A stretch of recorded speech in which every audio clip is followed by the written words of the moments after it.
ओशो के आश्रम में प्रवचन चल रहे थे। किसी प्रसंग में ओशो ने पश्चिमी संस्कृति की कुछ बातों को बताया। वहीं पर बैठा एक जिज्ञासु जो कि भारतीय था और ओशो का अनुयायी भी था, वो इस बात पर भड़क गया और बोला कि आप हमेशा क्यों कहते रहते हैं कि पश्चिमी संस्कृति बढ़िया है, अच्छी है, और आप हिंदुस्तान की इतनी प्यारी संस्कृति को छोड़ करके पश्चिम का पक्ष क्यों लेते हैं? क्यों आप पक्षधर हैं उस पश्चिमी संस्कृति का? ओशो ने पहले तो उससे कहा कि मैं किसी भी संस्कृति का विरोधी या पक्षधर नहीं हूँ। मैं मानवता की बात करता हूँ, मानवता के हित की जो बात होगी मैं उसी का पक्षधर हूँ और हमेशा रहूँगा। यदि आप ये भूल कर रहे हैं कि किसी साधु संत के मैं सुनने जा रहा हूँ या उसके भाषणों से कल्याण हो जाएगा, उसके प्रवचनों से, तो आपको यहाँ नहीं आना चाहिए था। यहाँ वो ऐसी कोई बात नहीं बताई जाती है जिससे किसी का कल्याण हो। कब तक? जब तक वो खुद ना चाहें। रही बात पश्चिमी संस्कृति की, तो पश्चिम के लोगों को अभी आपने जाना ही कितना है। जिस दिन आप जानेंगे तो आप समझेंगे कि आखिर पश्चिम के लोगों में और तुम्हारे भारतीय लोगों में क्या अंतर है। और इसका एक कतई मतलब नहीं है, वो तो कहते हैं कि इसका एक कतई मतलब नहीं है कि पश्चिम में सारे लोग अच्छे हैं और हमारे यहाँ भारत के सारे लोग बुरे हैं। लेकिन अगर आपको देखना है तो आप एक एक व्यक्ति का उदाहरण ले लें, किसी भी एक महान व्यक्ति का जो पश्चिम से आता है, तो आपको पता लग जाएगा। जिज्ञासु क्योंकि वो आज ये सुनना चाह रहा था कि आखिर कारण क्या है हमेशा जो भारत के लोगों का पक्ष ओशो नहीं लेते हैं। उसने प्रश्न कर दिया कि मुझे तो ऐसे समझ में नहीं आता है, आप ही बता दीजिए कि पश्चिम के कौन से व्यक्ति अच्छे हैं। ओशो कहते हैं कि देखिए, भारतीय राजनीति सबसे ज़्यादा प्रभावशाली है। भारत का हर बच्चा आज नेता बनना चाहता है, राजनीति से प्रभावित है। सच्चाई भी यही है कि हमारे देश में जो भी होता है या किसी भी लोकतांत्रिक देश में जो भी होता है, वो वहाँ के राजनेता तय करते हैं। राजनीति जो है वो देश की दिशा और दशा को निर्धारित करती है। रही बात किसी एक व्यक्ति की, तो मैं आपको बताता हूँ कि एक प्रसंग है, आपने सुना होगा, पढ़ा होगा, और नहीं है तो आज आप समझ लीजिए कि अमेरिका के राष्ट्रपति लिंकन, जो कि कितने संघर्षों के बाद में और कितनी असफलताओं को लगातार झेलने के बाद में वो उस देश के राष्ट्रपति बने हैं, और वो अश्वेत राष्ट्रपति थे। लेकिन अश्वेत और श्वेत के बारे में मैं नहीं बताना चाहता हूँ, उनका जो गुण था प्रमुख वो आपको बताना चाहूँगा। और सारे लोग उससे ये सीखें कि वो अपने बूट, अपने जूतों पर पॉलिश खुद करते थे। और वहाँ जब उनके, क्योंकि वो सारे लोग उनके मित्र, जब वो राष्ट्रपति थे तो सारे सांसद उनको का आना जाना उनके घर पर था। तो एक बार किसी सांसद ने पूछा कि आप अपने बूट पर पॉलिश स्वयं करते हैं, आप तो इस देश के राष्ट्रपति हैं, आप प्रमुख व्यक्ति हैं, तो आप इसको बाहर से करवाइए, आप घर पे बुलाइए किसी मोची को। तो लिंकन ने बड़ी शालीनता से जवाब दिया कि मैं इसलिए राष्ट्रपति नहीं बना हूँ कि मैं अपना सारा काम छोड़ दूँ। मैं जो कर सकता हूँ, जो मेरे द्वारा हो सकता है, जो मैं दूसरे पर निर्भर नहीं हूँ, मैं वो अपना काम सारा अपने आप करूँगा। और ये कहते हुए लिंकन बात भी कर रहे थे और अपना हाथ भी चला रहे थे, उनके हाथ में ब्रश था। तो उन्होंने पूरे जूते पॉलिश किए, जो कि वो जैसा कि वो रोज़ करते थे। अब ओशो कहते हैं कि अब आप खुद सोच लीजिए कि हिंदुस्तान का एक पार्षद, एक मेंबर क्या अपने जूतों पर पॉलिश करना पसंद करेगा? जैसे ही वो खाकी ड्रेस को खादी ड्रेस को धारण करता है, अर्थात उसके अंदर ये लगता है कि मैं नेता हूँ या नेता बनना वाला है, चाहे उसे पद मिले या ना मिले, लेकिन वो मेहनत के कार्य हैं उनसे वो दूर भागता है। जब इस देश में ये हाल हो कि जिनको सर्वाधिक कार्य करना चाहिए वो बिल्कुल कार्य करना नहीं चाहते हैं, फिर आखिर हम पश्चिम से मुकाबला कैसे कर पाएंगे?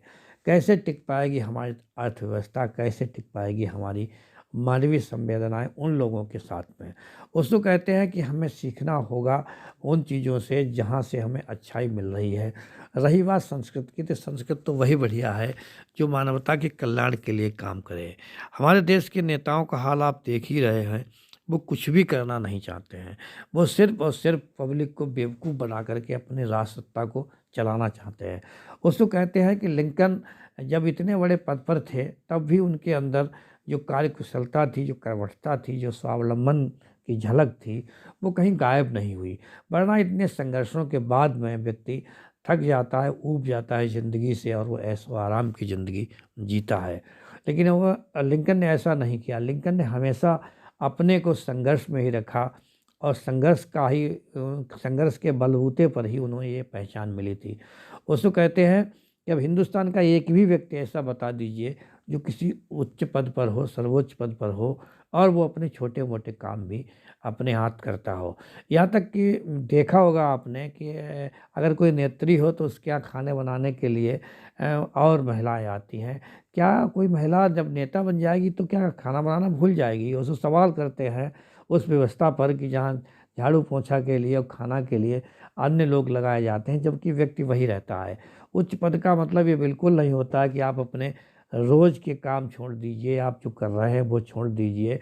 आपको ज़िम्मेदारी मिली है, जनता की सेवा कीजिए, वो अलग है। लेकिन इसका मतलब ये नहीं है कि आप एक रुग्ण व्यवस्था में चले जाएं, आप बीमार हो जाएं। दूसरा उदाहरण है, यहीं पर बता रहे हैं कि लिंकन अपना जूता पॉलिश की बात नहीं थी, केवल बूट पॉलिश तक बात सीमित नहीं थी। वो हर काम अपने आप ही करते थे जो वो राष्ट्रपति बनने से पहले करते थे या वो जिसको कर सकते थे। वो प्रेरणा स्रोत थे अपने देश के लिए और पूरी मानवता के लिए कि आप वो सारा काम अपने आप कीजिए जो आप कर सकते हैं। उसको कहते हैं कि फिर वही बात आती है कि संस्कृति पश्चिम या पूर्व की, उसमें तो कोई अंतर नहीं है। आज जो पूर्व की संस्कृति है वो कल पश्चिम बन जाएगी, जो कल पश्चिम की है वो पूर्व की बन जाएगी। ये सब आदान प्रदान और प्रभाव इसका चलता ही रहता है। यहाँ के लोग वहाँ जाएंगे तो यहाँ की संस्कृति को फैलाएंगे, वहाँ के लोग यहाँ आएंगे तो वो यहाँ की, ये तो मिक्सअप हमेशा होता ही रहेगा। लेकिन जो मानवीय गुण हैं उनको छोड़ने वाला व्यक्ति किधर का भी नहीं रहता है। हम सबको चाहिए कि अपने देश की प्रगति के लिए, अपने देश को आगे ले जाने के लिए सारे लोग मेहनतकश बने, सारे लोग ईमानदार बने और इस देश की अर्थव्यवस्था को और मजबूत करने के लिए हमें आत्मनिर्भर बनना पड़ेगा। हम कब तक आखिर भिखारियों की तरह जिंदा रहेंगे? कब तक हम उन चीज़ों पर भी निर्भर हैं जो हमारे यहाँ उगाई जा सकती है, जिनको यहाँ पर उत्पन्न किया जा सकता है। हमारा देश सभी मामलों में पिछड़ा हुआ है। यहाँ ना तो विचारक ही पैदा हो पा रहे हैं, ना वो फसलें हो पा रही जिनकी हमें ज़रूरत है। उसको कहते हैं ये देश पता नहीं कब, इसकी जनसंख्या तो तेज़ी से बढ़ रही लेकिन इसकी उत्पादन क्षमता लगातार कम होती जा रही है या इसमें शुरुआत ही नहीं हुई। उसको कहते हैं शिक्षा का मुख्य मकसद था लोगों को कर्मठ बनाना, संवेदनशील बनाना, लेकिन भारत की शिक्षा व्यवस्था में ऐसा कुछ भी देखने को नहीं मिलता है जिससे हम कह सकें कि आज नहीं तो कल हमारा देश आत्मनिर्भर बनेगा।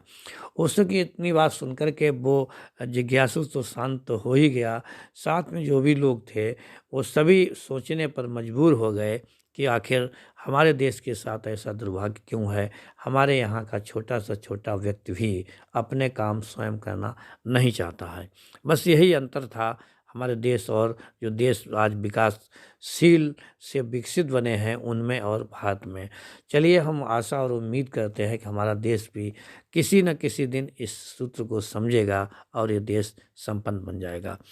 दोस्तों, ये था आज का प्रसंग जिसमें ओशो से सवाल किया गया और उन्होंने उसका जवाब दिया। यदि आपको ये सवाल, ये जवाब अगर आपको अच्छा लगा हो तो आप इस वीडियो को लाइक करें, दोस्तों को शेयर करें, चैनल को सब्सक्राइब करें और हमेशा हमें प्रेरित करें इस बात के लिए कि अगली बार आप क्या सुनना चाहते हैं। आप मैसेज करें, मैसेज में बताएं मुझे कि अगली बार आप किसके विषय में कौन सा प्रसंग सुनना चाहते हैं। कल फिर मिलते हैं आपको एक नए वीडियो के साथ, एक नई कहानी के साथ, एक नए प्रवचन के साथ। तब तक के लिए जय हिंद, जय भारत।